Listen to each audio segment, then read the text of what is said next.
मंडळी नमस्कार. मी सतीश गोपाळ कुलकर्णी. आपण पाहतात राजकारण गेलं चुलीत हे माझं यूट्यूब चॅनल. खूप दिवसानंतर पुन्हा एकदा मी मागं म्हटल्याप्रमाणे ज्यावेळी महत्त्वाचा विषय वाटेल त्यावेळी आपल्यासमोर येईन असं म्हटलं होतं. मधल्या काळात तसे अनेक विषय झाले, पण माझ्या दृष्टीनं सगळ्यात महत्त्वाचा विषय आता थोडक्यात आपल्यासमोर मांडतो. मूळ विषय आहे नागरी उठाव. आपण जाणतो शेजारच्या वेगवेगळ्या देशांमध्ये ज्या परिस्थिती उद्भवल्या त्यानंतर आपल्या इथेही त्या पद्धतीचाच काही प्रचार करण्याचा प्रयत्न केला गेला. त्या अनुषंगानं नागरी उठाव हा आजचा मुख्य मुद्दा आहे. पण त्याला संलग्न काही आणखीन नेहमीप्रमाणे काही दोन तीन मुद्दे आहेत. सगळ्यात सुरुवातीला झालेल्या शारदीय नवरात्रीच्या आपल्या सर्वांना खूप अनंत शुभेच्छा. आई दुर्गेची सगळ्यांवर कृपादृष्टी राहो ही प्रार्थना. येत्या दीपपर्वाच्या दीपावलीच्या सगळ्यांना अतिशय हृदयापासून शुभेच्छा. सगळ्यांना आनंदाची, सुखसमृद्धीची व ऐश्वर्याची जावो ही ईश्वरचरणी प्रार्थना. तर मूळ जे दोन मुद्दे मी म्हटलं की संलग्न जे मुद्दे आहेत ते आधी मांडतो. तीन आहेत खरं तर. सगळ्यात सुरुवातीला सोशल मीडिया, ज्याच्यावर मी माझ्या वेगवेगळ्या लेखांमधून अनेकदा लिहिलं आहे. ह्या सोशल मीडिया तथाकथित अर्थात परदेशातून ह्या सगळ्या चालवल्या जातात आणि आपण त्यांचा वापर करतो, ह्याच्यावरही मी पूर्वी बोललेलो आहे. पण तरी देखील ह्याचे फायदे जरी असले, ऑन दी टिप आपल्याला जर माहिती मिळत असेल, माहिती मिळते फक्त, सांगोपांग विचार नसतो. तेच मला म्हणायचं आहे ह्यात नेमकं, की ह्या जमान्यात काय झालेलं आहे, हॅलो ब्रो वगैरे वगैरे ह्या टर्म्स आहेत, ह्यांचा सरळ हातानं वापर चालू झाला आहे. पॉडकास्ट वाढलेले आहेत प्रचंड. त्याच्यावर मी थोडंसं बोललो होतो. त्या ह्याच्यात एखादा तज्ज्ञ माणूस आलेला आहे आपल्याकडं, त्याची त्याच्यामागं तपश्चर्या आहे म्हणून आपण बोललो आहे. आणि खरं तर त्याची तपश्चर्या, त्याची मुलाखत द्यायला तो आलेला आहे. तो मोठा आहे म्हणून आला आहे, विचारानं, ज्ञानानं, अनुभवानं वगैरे. तर एकतर त्यांच्याबद्दल फारशी काय, हे आता आजच्या ह्या जमान्यामध्ये फारसं हे राहिलं नाही की आदर ठेवावा वगैरे, ही गोष्ट राहिली नाही आहे. सब घोडे 12% होऊन बसलेत, ही सगळ्यात पहिली गोष्ट. अर्थात मुलाखत घेणारा हा त्याची यामधून, अशा वागण्यामधून किंवा प्रश्न लांबलचक विचारण्यामधून त्याची बुद्धिमत्ता जाहीर करत असतो, हा भाग वेगळा. पण तरी देखील ही एक गोष्ट झाली. त्याबरोबर आपण बघतो विशेषतः राजकारणी माणसं आणि संलग्न त्यांच्या भोवतीची माणसं, ही एखाद्या व्यक्तीचं, मी माझ्या एका लेखामध्ये म्हटलेलं होतं ही गोष्ट, की उदाहरणार्थ माझ्यासारखा व्यक्ती ज्याला पूर्ण शिक्षण होईपर्यंत कुठल्याही शासकीय योजनेचा लाभ झाला नाही किंवा नंतर घर बांधलं त्यावेळेलाही देखील कुठल्याही शासकीय योजनेचा प्रत्यक्षपणे लाभ झाला नाही, असा व्यक्ती जो विद्यार्थी दशेत असतो, कष्टातून कमवत असतो, एका विशिष्ट टप्प्यापर्यंत येतो आणि मग त्याचा आजच्या निकषांनुसार ज्यावेळी त्याची प्राप्ती ही ठराविक मर्यादा ओलांडते त्यावेळेला सरकारला जाग येते, हां असा एक कोणतरी व्यक्ती आहे. आणि मग त्याच्यावर ते इन्कम टॅक्स वगैरे बसवणं चालू होतं. सर्रास सगळ्यांना एकाच मापदंडामध्ये तोललं जातं, हे मला ह्यात म्हणायचं आहे. ह्या व्यक्तीनं पास्ट लाईफमध्ये, ह्याच्या पूर्वीच्या काळामध्ये, आयुष्यातल्या पूर्वीच्या काळामध्ये, पास्ट लाईफ नव्हे, ह्यानं कितपत काही फायदे घेतलेले आहेत सरकारी योजनांचे वगैरे, ह्याचा कुठेही अभ्यास काय नसतो. सरसकट सगळ्यांना कात्री लावली जाते आणि थोडीशी सूट दिली की त्याची प्रसिद्धी मात्र त्याला प्रचंड दिली जाते, आम्ही सूट दिली वगैरे. पण आणि मुख्य मुद्दा असा आहे की ह्या माणसाच्या खिशातून गेलेला जो पैसा आहे तो खरोखर योग्य सत्कारणी लागतो का नाही, हा मुद्दाच कुठं तपासून बघायचं काही सोय नाही आहे. ही झाली दुसरी गोष्ट. ह्याच्याशी संलग्न आता उदाहरणार्थ श्रीधर वेंबू हे आता आपण जाणतो की सध्या आपल्या काही भारतीय ॲप्सबाबत त्यांचं नाव चर्चेत आलं. त्यांनी आराताई हा खरं तर 2021 साली लॉन्च केला होता, पण त्याची चर्चा आत्ता झाली नेमकी. आणि ते झाल्यानंतर मग आपली यंत्रणा लगेच प्रचंड पद्धतीने जागी होते की असं काहीतरी आहे. मग त्यांना स्टेजवर बोलवणे, त्यांच्या सत्काराचं निमित्त करणे, त्यांच्या कार्याचा गौरव केल्याचं निमित्त करणे, हे निमित्त म्हणतो मी, कारण त्यावेळेला जी मंडळी सगळी स्टेजवर फोटो सेशनसाठी केवळ उभे असतात, ह्यांचा त्या माणसाच्या आयुष्यामध्ये काडी मात्रही काही कॉन्ट्रीब्युशन नसतं. हे मला मांडायचं आहे यामधून. जसं मी मागच्या मुद्द्यात म्हटलं, सरकारी योजनांचा फायदा नसतो याचा अर्थ काय, तर कुठल्याही पद्धतीनं सरकारनं प्रोत्साहन दिलेलं नसतं. तुमच्यात काही जर खरोखर काही टॅलेंट असेल तर वेळीच त्याला सर्च करणे, शोधून काढणे आणि त्या टॅलेंटला आपल्या राष्ट्राच्या दृष्टीनं भलेही त्यालाही त्यातून काहीतरी प्राप्ती होईल असा विचार कुठलीही यंत्रणा करत नाही. यंत्रणा ही प्रशासकीय यंत्रणा आज देखील ही जैसे थे आहे, यांना काडीमात्रही कशाचाही फरक पडत नाही आहे. काही थोडे लोक धडपडतात, जसं मी म्हटलं, काही फार थोडे लोक हाताच्या बोटावर मोजण्या इतपत धडपडतात आणि ते अशा व्यक्तींचा यथोचित सन्मान वेळीच करतात. फोटो सेशनला मात्र सगळे असतात आणि त्यांना इतकी निर्लज्जपणा ह्या लोकांमध्ये आहे, दुर्दैवानं असं म्हणावं लागतं. आपला काही सहभाग नसताना आपण का फोटोला राहिलो इथं, ह्याचा दुरापास्तसुद्धा त्यांच्या विचारांशी संबंध नसतो, त्यांनी विचारही केलेला नसतो. हा जसं ऑन दी कॉन्ट्ररी दुसऱ्या बाजूलाही असंच झालं की तिलक वर्मा, मी त्याची पूर्ण गोष्ट जसं वेंबूसाहेबांच्या बाबतीत जसं आहे की त्यांनी मोठ्या पगाराची नोकरी सोडली, इथं आले वगैरे सगळे गप्पा मारतात फक्त, पण ते आल्यानंतर त्यांना कोणी प्रत्यक्षपणे जाऊन त्यांनी सहकार्याचा हात दिला का?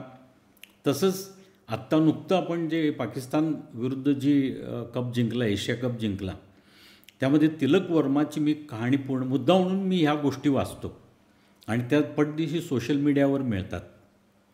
त्या न्यूजपेपरमध्ये येऊन त्याची दाद घेतली जाऊन त्यांना प्रसिद्धी मिळणे फार दूरची गोष्ट आहे. ती त्याच्यावर न बोललेलंच बरं. ती एक प्रकारची यंत्रणाच आहे, ते काय कुठला खांब वगैरे काय नाही आहे तो. तर ह्या तिलक वर्माच्या वडिलांची परिस्थिती अतिशय बिकट होती आणि आई मला वाटते लोकांकडं घरी कामाला वगैरे जात होत्या. अशा परिस्थितीमधनं त्याची निवड झाली मुंबई इंडियन्स टीममधून आणि तिथून किंवा त्याच्यापूर्वी दुसऱ्या टीममध्ये असेल, मला ती गोष्ट माहिती नाही आहे पक्की, पण त्यानं नंतर आपल्या कमाईमधून फ्लॅट घेतला. त्यांना राहायचं स्वतःचं घरी नव्हतं. म्हणजे कुठल्याही प्रकारनं शासकीय यंत्रणा या गुणी खेळाडूपर्यंत पोचलेली नव्हती. मला सांगण्याचा मुद्दा हा आहे. आणि नंतर आता जिंकल्यानंतर मात्र सगळे त्याच्याभोवती ते प्रसिद्धीचे झोत घेऊन येतील, लगेच पळत जातील, आम्ही याला अमुक केलं, तमुक केलं, याला नर्चर केलं वगैरे. आता नंतर कंड्या पिकवल्या जातील.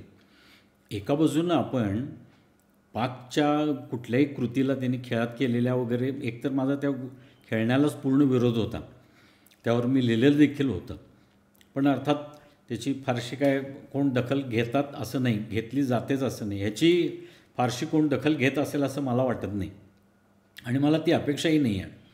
फक्त चार जे ऐकणारे सुजाण लोक आहेत त्यांच्यापर्यंत तरी निदान हा मुद्दा पोचावा, ह्या निव्वळ शुद्ध ह्या हेतूनं फक्त मी हे व्हिडिओ बनवत असतो.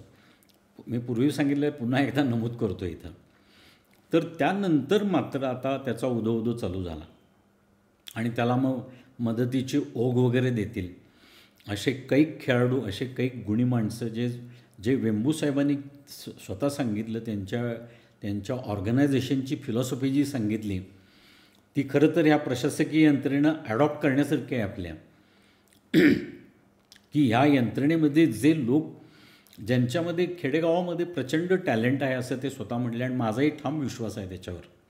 कारण मी ज्यावेळी अकॅडमिक्समध्ये होतो शिकवत असताना त्यावेळी इतरांनी दुर्लक्षित केलेली मुलं जी किंवा मुद्दामून जे दंगेखोर आहेत वगैरे अशी जी मुलं होती, मी मुद्दामून इथं उल्लेख करतो, त्यांच्या बाबतीत माझा सॉफ्ट कॉर्नर नेहमी राहिला. अर्थात मार्क देण्याबाबत ते देखील जाणतात, जे माझे विद्यार्थी आहेत ते सगळे जाणतात या गोष्टी. मार्क देण्याबाबत कधीही मी हात ढिला सोडला नाही. त्यांचे ज्या योग्यतेप्रमाणे असतील तेवढंच मार्किंग मी देत होतो. पण त्यांना फक्त त्यांच्याकडून त्यांना दिली जाणारी ट्रीटमेंट जी चुकीची असेल त्याच्याबाबतच थोडेसे बदल करून त्यांच्यातला काही प्रमाणात आत्मविश्वास जागा करण्याचं काम, एक छोटंसं काम माझ्याकडून घडलं होतं, हे मात्र निश्चित. ह्यांनी जे वेंबूसाहेबांनी जे सांगितलं की खेडेगावामधल्या मुलांना नर्चर करतो आहे, त्यांच्यातलं टॅलेंट हंट करतो आहे, त्यांना शोधून आणतो आणि त्यांना योग्य एका चांगल्या मार्गावर लावतो, तर अशी कामं होण्याची गरज आहे. आपण उद्योगपती बघतो, मी उद्योगावरचं सुद्धा यापूर्वी व्हिडिओ केलेत. फक्त आज जे आहेत, आणि मध्यंतरी एक पत्रकार परिषद झाली महाराष्ट्रामध्ये, एका मोठ्या थोर व्यक्तीबद्दल एका कार्यकर्तीनं काय सांगितल्या गोष्टी आपण बघतो. शेल कंपन्या काढणं आणि पळवाटा काढणं. आमच्याकडून जर ₹1 जर राहिला या बँकांचा किंवा इन्कम टॅक्स रिटर्न भरताना जर आमच्याकडे ₹1 जर राहिला असेल तर त्याची पेनल्टी बसते आपल्यासारख्या सामान्य माणसांना. पण ह्या माणसांचे मात्र कर्ज 3-3, 4-4 हजार कोटीची कशी माफ होतात हे परमेश्वरच जाणो खरं तर. म्हणजे ह्या गोष्टी आज देखील घडत आहेत. सांगण्याचा मुद्दा हा आहे, आणि ह्या चॅनलच्या नावाला अनुसरूनच हे मुद्दे आहेत की फक्त आपल्या लोकांना फक्त बोललेलं चालतं. ही गोष्ट देखील काही लोकांनी हेरलेली आहे.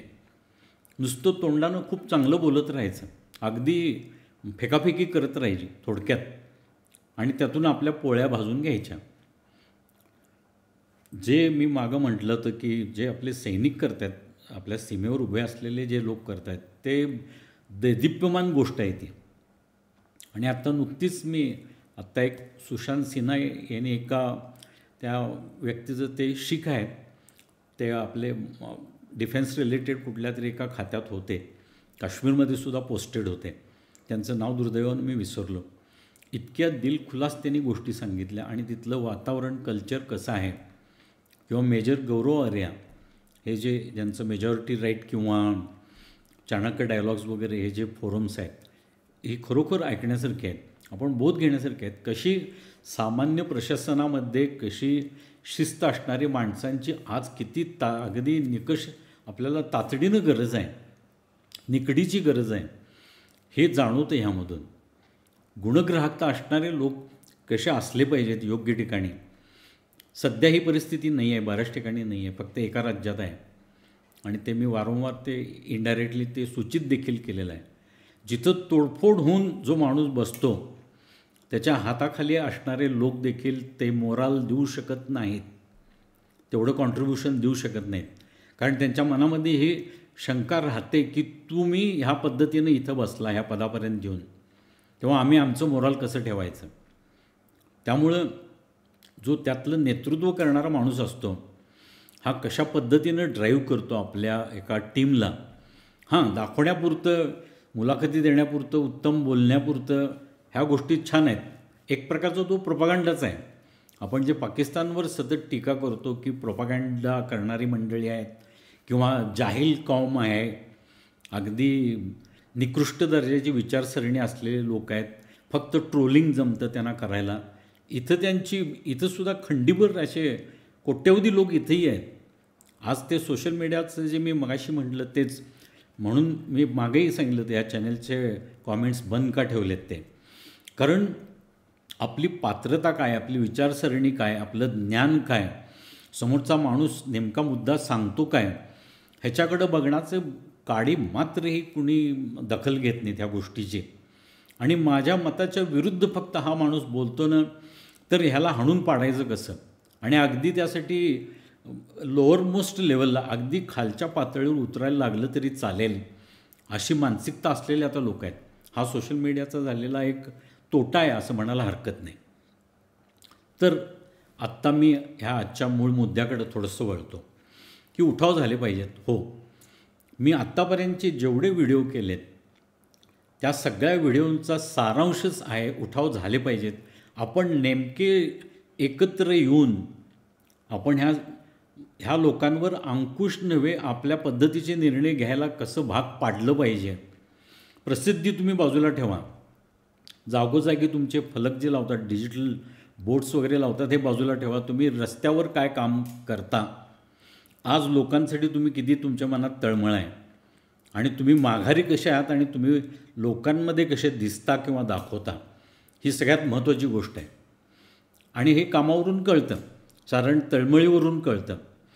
शेकडो मंडळी बरोबर घेऊन जर तुम्ही वावरत असाल, इथं मी हे काम केलं, मी तर ते अमुक आहे, कार्याचा डोंगर उभा केला वगैरे, आणि फलक तुम्हाला लावावे लागत असतील, योग्य कामाचा फलक लावण्याची कदापिही गरज नाही. समाज आपल्या मनानंच ठरवतो, त्यांना कळतं. समाजमन हे जागरूकच असतं नेहमी, आणि फार कोणाची काही अपेक्षा नसते. तुम्ही फुकट काही वाटावं अशी ह्या समाजाची कदापिही अपेक्षा नव्हती किंवा नसते.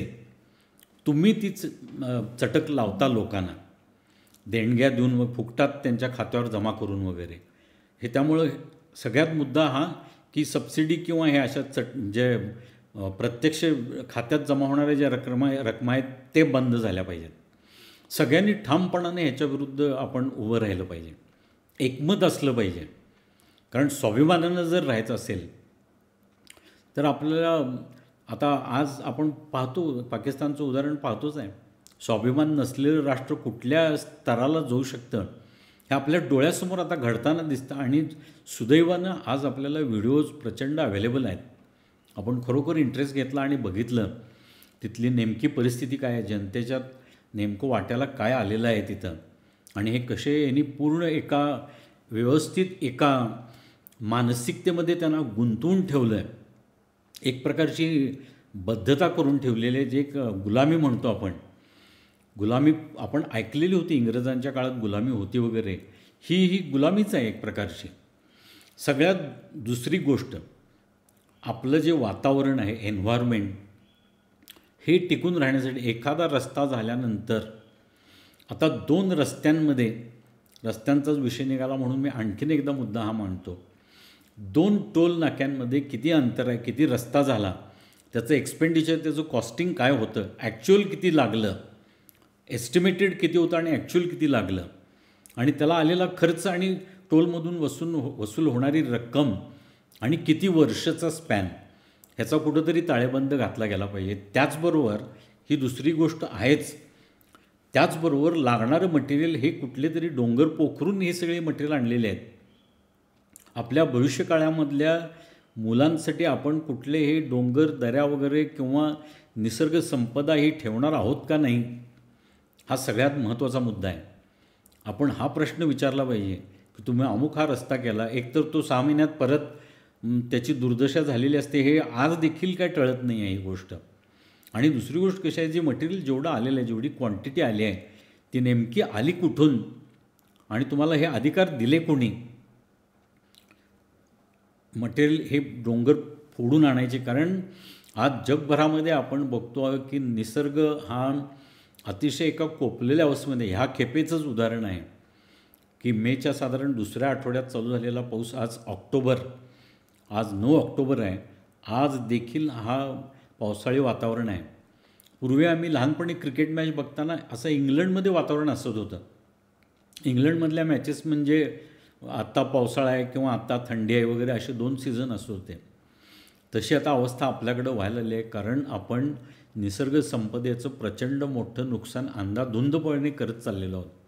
आणि आत्ताच जर आपण सगळ्यांनी, विशेषतः ज्यांच्यात बालकं आहेत, पुढची पिढी लहान आहे, ज्यांच्यात वयोवृद्ध लोक आहेत, ह्या सगळ्यांनी खरं तर याच्या विरुद्ध जागरूकपणानं विचारलं पाहिजे, साहेब तुम्ही हे कुठून आणले वस्तू, सगळ्या कशा पैदा होत आहेत ह्या, आणि टोल बसला पाहिजे किती, त्याचं आकारमान किती असलं पाहिजे, शिवाय मटेरियल किती लागलं, आणि वारंवार तुम्ही कितीदा इथं ह्याच ठिकाणी ह्याच रस्त्यावर कितीदा मटेरियल हे घालणार, हा दुसरा मुद्दा आहे. झाडं किती लावली, ज्या ज्या ठिकाणी रोड झाले, त्या ठिकाणी किती झाडं तोडली गेली, आणि खरोखर ती तोडणं गरजेचं होतं का? आणि त्यांच्या जागी त्याच प्रकारची आपण तीच निसर्गसंपदा पुन्हा उभी करू शकत नाही. माणसामध्ये ती चुकून देखील ती तेवढी तयारी नाही आहे आपली, एवढं निश्चित आहे. आपण निर्बुद्धपणानं कुठं बघत नाही याचा अर्थ तसं नाही आहे असं नाही आहे. ते चित्र फार वेगळं आहे त्या बाबतीतलं. तेव्हा हा दुसरा मुद्दा झाला. ह्याला अलाइड, ह्याला जोडून असलेला तिसरा मुद्दा म्हणजे पाणी. पाण्यामध्ये जे प्रत्यक्षपणानं सगळं जे वेस्ट जातं. कालच मला वाटतं मी व्हिडिओ कृष्णामाईमध्ये कुठल्या तरी झऱ्याचं पाणी सोडलेलं सगळं दृश्य कोणीतरी एक व्हिडिओ फेसबुकला वगैरे टाकला होता. बघून अक्षरशः तळमळ झाली अक्षरशः या काळामध्ये की काय घडतं आहे, काय सगळी घाण सोडली जाते. हॉस्पिटलमधलं वेस्ट, त्यानंतर जे सांडपाणी आणि शिवाय मैल्याचं जे वेस्ट आहे हे कधी थांबणार? ह्या नद्यांमध्ये आज देखील ह्या नद्या एक पाऊस पडून एक पावसाळी सीझन झाल्यानंतर पुन्हा पूर्ववत शुद्ध झालेल्या असतात. निसर्गानं आपल्याला, परमेश्वरानं ती ह्या भारतवर्षामध्ये ती आपल्याला एक सोय केली असं म्हणायला हरकत नाही. पण आपण त्याचा योग्य तो सन्मान राखत नाही आहे. हा माझा सांगण्याचा मुद्दा आहे. नॅचरल इकॉलॉजीमध्ये अर्थात वृक्ष, वनसंपदा, जीवजंतू, सगळे प्राणी वगैरे ते सगळे आले, शिवाय पाणी हे देखील आलं. पाण्यासाठी, निसर्ग संपदेसाठी योग्य पद्धतीनं सगळा जे रस्ते आहेत, शहराअंतर्गत रस्ते आहेत, तिथं रहदारीसाठीच फक्त असावेत. जे फिरते विक्रेते वगैरे जी मंडळी आहेत त्यांना जी डेझिग्नेटेड जी मार्केट्स आहेत, जी तयार केलेली जी मार्केट आहेत त्यांच्यासाठी खास तिथं त्यांना नेऊन ठेवण्यासाठी आपण नागरी उठाव झाला पाहिजे. जे इंडस्ट्रीज सेटअप होत आहेत, ज्यामधून प्रत्यक्ष वाहनं निर्माण होत आहेत. आता आपण बघतो, मी हा देखील मुद्दा पूर्वी मांडलेला आहे की वाहनांची संख्या एक दिवस असा येणार आहे की आपल्याला व्हर्टिकल जाण्याशिवाय पर्याय राहणार नाही. आणि that is not a very conducive thing. तसं करणं चांगलं नव्हे ॲक्च्युली. कारण शहराच्या आरोग्याच्या दृष्टीनं, हवेच्या आरोग्याच्या दृष्टीनं, आपण जे ब्रीथ करतो, आपण जे श्वास घेतो त्या आरोग्याच्या दृष्टीनं, येणाऱ्या लहान जीवांच्या आरोग्याच्या दृष्टीनं ही गोष्ट चांगली नाही.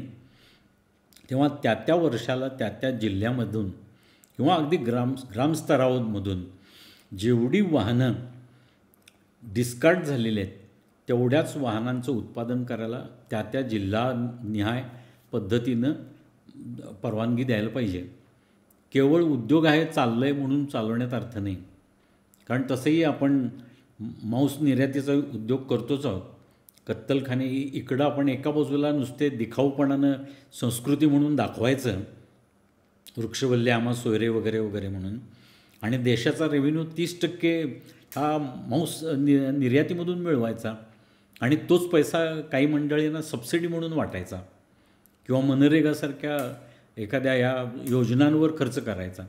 ही कुठली चाणक्य नीती आहे? माझ्या तर कल्पनेबाहेरची गोष्ट आहे ही. ह्याच्यावर का आपण खरोखर सरसावून जात नाही? जर आपल्याला आपली वनसंपदा, पशुधन, आपण पशुधन म्हणतो आणि रुद्रामध्ये याचा आपण मागितलेलं आहे रुद्रांकडं ही गोष्ट की पशुधन द्या वगैरे म्हणून. मग तिथं ही गोष्ट कुठल्या नेमकी ह्याच्याखाली बसते, कशी बसते, हा सगळ्यात मोठा प्रश्न आहे. आणि आपण ह्याला विरोध का करत नाही? जशी या चॅनलबाबतची संख्या आहे, मी पाहतो की साधारण काही 15 दिवस, 3 आठवड्यानंतर, महिन्यातून एकदा मी बघत असतो साधारण व्ह्यूज किती झालेत. एखादं उच्चशृंखल जे चॅनल असेल त्याच्यावर प्रचंड लोकांच्या उड्या पडतात. भडक विषय असतील तर तिकडं उड्या पडतात. पण सामान्य आपल्या डे टू डे मॅटरचे जे विषय आहेत, मी असं क्लेम करत नाही, मी असं म्हणत नाही की 100% मी म्हणतो ती गोष्ट खरोखर तशीच आहे, सत्य आहे वगैरे. पण त्यातले 80-90% मुद्दे तर योग्य असतील, आजच्या परिस्थितीला धरून असतील आणि त्याच्यावर विचार करण्यासारखे असतील किंवा आपण कृती अपेक्षा ठेवू असे असतील असं मला वाटतं. तर हा चौथा मुद्दा झाला. आणखीन सगळ्यात महत्त्वाचं म्हणजे आपण नागरी उठाव कशासाठी झाला पाहिजे, तर सोशल मीडिया, OTT प्लॅटफॉर्म्स, चित्रपट आज जे येणारे आहेत ह्यांच्यामध्ये काय कंटेंट असावं ह्याच्यावर प्रचंड मोठ्या प्रमाणावर आपण नागरी उठाव झाला पाहिजे. आपलं एकमत असलं पाहिजे. कुठल्याही माणसाला, एखाद्या सिरियल काढणाऱ्या माणसाला, प्रोड्युसरला स्वामी मालिका मी मागं म्हटलं होतं. त्याचबरोबर बाळूमामांची मालिका होती. मन घडण, गुरु शिष्याला मान देतो असं उलट दाखवलं. आपल्या संस्कृतीमध्ये असं कुठंच नाही आहे. मन घडण नुसत्या म्हणजे इथं पूर्ण त्यांचे मनोवृत्ती दिसते त्या लोकांची. शूटिंग करून काय मांडतात त्यांना. ह्या इतिहास आहेत हे सगळे. स्वामी समर्थ असतील किंवा अनेक संत मंडळी असतील वगैरे इतर सगळे जे असतील, हे सगळे इतिहास आहेत आणि त्यांना प्रोटेक्टेडच ठेवलं पाहिजे. त्याच्यावर आपली मतं मांडायचा कोणाला अधिकार नाही. जसं इतिहासाबाबत आपण बघतो आता महाराष्ट्रात काय अवस्था चाललेली आहे ते. अनेक तज्ज्ञ निर्माण झालेत आणि मनगडण कुठलाही रेफरन्स, प्रॉपर रेफरन्स नसताना नुसती वाक्य ठोकून देतात. 4 लोक बसलेत समोर म्हणून. आणि दुर्दैवानं अशा लोकांचे फॉलोअर भरपूर आहेत. ऐकून ते त्यांना खरं वाटणारे लोक मंडळींची संख्या जास्त आहे. हे दुर्दैव वाटतं. आपण कुठंतरी त्या गोष्टी तपासून बघाव्यात, खातरजमा करावी असं वाटत नाही लोकांना. फक्त त्याच्यामागं दृष्टिकोन एकच असतो की जातीयवादी काहीतरी टाकायचं लोकांच्यावर. हे दुर्दैव आहे ह्याच्यामागचं. तर हा झाला सोशल मीडियाच्या रिस्ट्रिक्शनचा भाग. त्याच्यावर आपण काय एकत्र बसून, कुटुंबामधली जी कोणी माणसं असतील ते एकत्र बसून आपण जे बघू शकतो, कम्फर्टेबली बघू शकतो, तसंच ह्यातून ब्रॉडकास्ट झालं पाहिजे. जाहिराती, एखादी चांगली मालिका चालू असते, पौराणिक गोष्टींवर किंवा पौराणिक चित्रपट चालू असतो आणि मध्ये अशा जाहिराती येतात की तिथं कुठं आपण इथं येऊन बसलो. अर्थात आज बघण्यासारख्या गोष्टी फार कमी आहेत, हे तितकंच खरं आहे. पूर्वी काल्पनिक का असेना काही जे स्क्रिप्ट लिहिल्या जायच्या त्यातल्या त्यात बऱ्यापैकी असत होत्या. आता हाताच्या बोटावर मोजण्या इतपतसुद्धा ह्या गोष्टी राहिलेल्या नाहीत शिल्लक. आणि ह्या गोष्टी जर ही लहान पिढी, शाळेत जाणारी मुलं किंवा लहान लहान जी मुलं आहेत ते बघत असतील, त्यांच्या मनावर त्याचे काय परिणाम होणार की आपली संस्कृती ही अशीच आहे. म्हणजे दर्शन संस्कृतीमध्ये मी जे म्हटलं होतं की दाखवायचे दात वेगळे आणि खायचे दात वेगळे, तसं होऊन बसेल. लोकांचं अश्रद्धा निर्माण होते, अविश्वास निर्माण होतो आणि एकदा अविश्वास मनात बसला की मग त्या मनाला वळवणं फार कठीण जातं. तर असे हे जे मुद्दे आहेत, आपल्या दैनंदिन जीवनाशी निगडीत जे मुद्दे आहेत त्याच्यावर आपण नागरी उठाव झाला पाहिजे. आपण एकमत ठेवून आपण ॲलर्ट राहिलं पाहिजे.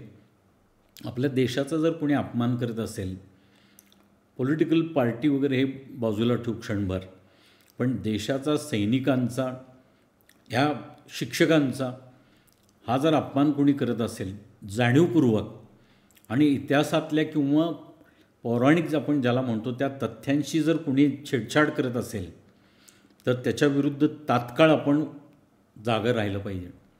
कारण आपण बघितलं आत्ता नुकतं ह्या सगळे हे कॅम्पेन चालवण्यामध्ये पाकिस्तान आघाडीवर होता अक्षरशः. आणि आपण खोटं सांगत आहोत का असा संभ्रम आपल्या मनात निर्माण व्हायला लागला हळूहळू. कधीकधी मौन हे सुद्धा जरा धोकादायक ठरतं. तेव्हा हे जे मूळ सगळे मुद्दे आहेत, आपले दैनंदिन वाहतूक व्यवस्था, आपले पाणी, दळणवळण, ह्या सगळ्यांबाबत शाळा, शिक्षण सगळ्यात महत्त्वाचं. इतिहास वगैरे जे मी म्हटलं ते शिक्षणाशी संबंधितच मुद्दे आहेत ते. पण तरी जे शिकवलं जातं, जे मुलांपर्यंत पोचवलं जातं ते तळमळीनं पोचवलं जातं का नाही. ज्या कॉलेजमध्ये, ज्या शाळेमध्ये अनुभवी शिक्षक किंवा प्राध्यापकांची संख्या जास्त, तिथं आपण गृहीत धरू शकतो की इथं थोडाफार काहीतरी इथं ताळेबंद व्यवस्थित आहे. कारण आजकाल कल कशाकडे आहे आपण जाणतो. फक्त पगाराच्या स्वरूपात बघितलं जातं. एखादा अनुभवी प्राध्यापक जर असेल त्याचा पगार जास्त असतो, ऑब्व्हियसली जास्त असतो, पण हे कोणी बघत नाहीत की तो कुठल्याही भविष्यातल्या पेन्शन स्कीममध्ये वगैरे येत नाही. जी EPFOची पेन्शन स्कीम आहे, आदल्या महिन्यात एखाद्या प्राध्यापकाला जर 1.5-2 लाख पगार असेल आणि त्यानं रिटायरमेंट त्याची झाली, पुढच्या महिन्यात EPFOची पेन्शन 4200 रुपये पर महिना, प्रति महिना ह्याच्यावर जात नाही आजच्या कॅल्क्युलेशनप्रमाणे. त्या माणसानं कसं अचानक कोपअप करायचं या गोष्टींशी ह्याचा कोणी विचार करत नाहीत. ह्यांना इतके द्यायचे का? तो पगार ज्यावेळी घेत असतो तो व्यक्ती त्यावेळी हीच चर्चा असते की ह्या व्यक्ती पगार जास्त आहे यांना म्हणून. त्या बदल्यात 4 कमी पगारवाले नेमू आणि रेटून नेऊ अशी सध्या मानसिकता आहे शैक्षणिक स्तरावर. हे मी मागे एकदा बोललो होतो, आज पुन्हा एकदा आणखीन स्पष्टपणाने यावर बोलतो. जर तुम्हाला रिसर्च चांगला हवा असेल, पेटंट्स हवे असतील होऊन त्या व्यक्तीकडून, जर त्यानं डिलिव्हरी चांगली दिली पाहिजे, लेक्चर्स चांगली ज्ञानयुक्त व्याख्यानं दिली पाहिजेत, जर विद्यार्थ्यांना त्यांना मोटिवेट केलं पाहिजे आणि भलेही ते जॉब करोत किंवा एक त्यांचं स्वतःचं स्टार्टअप चालू करोत, हे सगळं जर त्या विद्यार्थ्यांकडून ह्या प्राध्यापकानं घडवून आणणं अपेक्षित असेल तर प्रोजेक्ट्स चांगली झाली पाहिजेत. त्या माणसाचा ॲप्रोच स्वतःचा चांगला असला पाहिजे. यासाठी त्याकडं वेळ हवा आणि वेळ हवा असेल तर त्यानं दुसऱ्या कुठल्याही कामात गुंतलेला असता कामा नये. याचा अर्थ त्याचा पगार चांगला असला पाहिजे, तरच तो आपली फॅमिली उभी करेल आणि फॅमिलीच्या ॲटलिस्ट कमीत कमी त्यांचं दैनंदिन एक्सपेन्सेस आणि काही मुलांसाठी जे वगैरे जे काय आपण ठेवतो काही गोष्टी बाजूला, तो सेविंग करणार कसं, कुठून? मग दोन्हीचा ह्या ताळेबंद बसणं अशक्य आहे. 25,000 काम करणारा माणूस जर तो 10 वर्ष 25,000 ते 30,000 राहणार असेल तर काय डिवोशननं तो काम करणार हे परमेश्वर जाणो. तो स्वतःची फॅमिली कशी उभी करणार, त्यांना पालनपोषण कसं करणार, ह्या सगळेच मुद्दे आहेत, सामाजिक मुद्दे आहेत हे सगळे. त्यामुळं ह्या अशा गोष्टींबाबत आपण खरोखर ॲलर्ट राहूया सगळेजणं आणि आपापल्या परीनं जितकं ह्याबाबत भाग घेता येईल, सहभाग देता येईल, आपलं कॉन्ट्रीब्युशन देता येईल तेवढं देऊया. सरतेशेवटी आणखीन एक मुद्दा मांडतो आणि मग आजच्या विषयात हा निरोप घेतो. उद्या शुक्रवारी मनाचे श्लोक हे अत्यंत चुकीचं नाव धारण केलेला चित्रपट रिलीज होतो आहे. बहुधा उद्याच होत असावा. आपण सगळ्यांनी याच्यावर जरूर आक्षेप नोंदवला पाहिजे. कारण हे नाव हे फक्त समर्थ थोर संत होते म्हणून नव्हे, शिवाजी महाराजांचे सद्गुरू होते म्हणून नव्हे, किंवा ते ब्राह्मण होते म्हणून नव्हे, तर त्यांनी त्यामधून ज्या व्यक्त केलेल्या गोष्टी आहेत ह्या आज आपण किती रिसर्च केले, किती पेटंट्स केली स्वतःच्या नावावर, तरी त्या गोष्टी येणं अशक्य आहे. तेव्हा ह्याच्यावर पूर्ण बहिष्कार घातला गेला पाहिजे. हे शेवटचा मुद्दा मांडतो. ह्याच्यासाठी आपण जनमत तयार केलं पाहिजे हा मुद्दा मांडतो आणि आज आपली रजा घेतो. धन्यवाद. पुन्हा असा विषय ज्यावेळी वाटेल त्यावेळी संमिश्र विषय वाटतील त्यावेळी आपल्याबरोबर संवाद साधण्याचा प्रयत्न करीन. आपली काळजी घ्या आणि सर्वांनी सुव्यवस्थित राहा. धन्यवाद. नमस्कार.